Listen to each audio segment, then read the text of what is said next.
Samantala, napagtagni-tagni na ng NBI kung paano napunta umano sa bulsa ni Janet Lim Napoles ang pork barrel ng ilang mambabatas. Base raw yan sa masalaysay ng mga whistleblower. Nakatutok si JP Soriano. Paano nga ba napupunta ang pork barrel sa mga umano'y peking NGO? Base sa ginawang flowchart ng NBI, unang hakbang daw ng JLN Corporation na pag-aari umano ni Janet Lim Napoles. Kontakin ng local government units at implementing agencies na nagre-release ng pork barrel sa iba't ibang proyekto. Tapos, aalokin nila ito ng 10 hanggang 15% na komisyon, depende sa halaga ng pork barrel ng mababatas. Lalapitan din nila ang mambabatas at papangakuan naman ng 40 to 50% na komisyon mula sa halaga ng PDAF. Kapag naareglo na nila ang dalawa, aayusin na nila ang pagre-release sa pork barrel. Tutukuyin muna raw ng JLN ang eksaktong ahensyang magre-release ng pera mula sa tinatawag na menu ng Budget Department. Pipili ang JLN sa listahan ng mga ahensya, tapos ibabalik nila sa kasabwat na mambabatas. Nakasaad na rito ang halaga ng PDAF at detalye ng proyekto.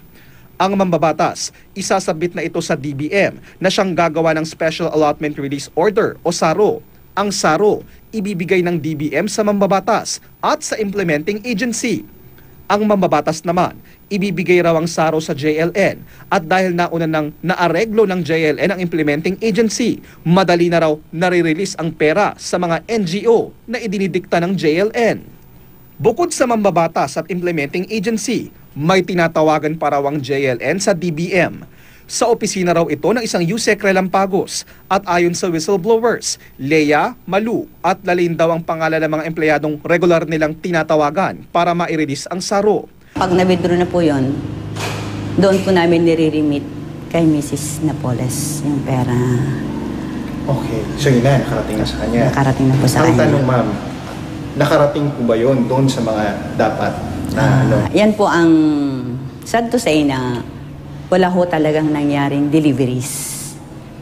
Even the mayors, hindi po nila alam na ginamit sila. Nauna nang itinanggi ni Napoles ang mga paratang sa kanya kaugnay sa PDAF scam. Sinusubukan pa rin namin kunin ang panig ng DBM at hinahanap pa rin ng GMA News ang mga umano'y tauhan ng DBM na kinokontak ng JLN. JP Soriano, nakatutok, 24 oras.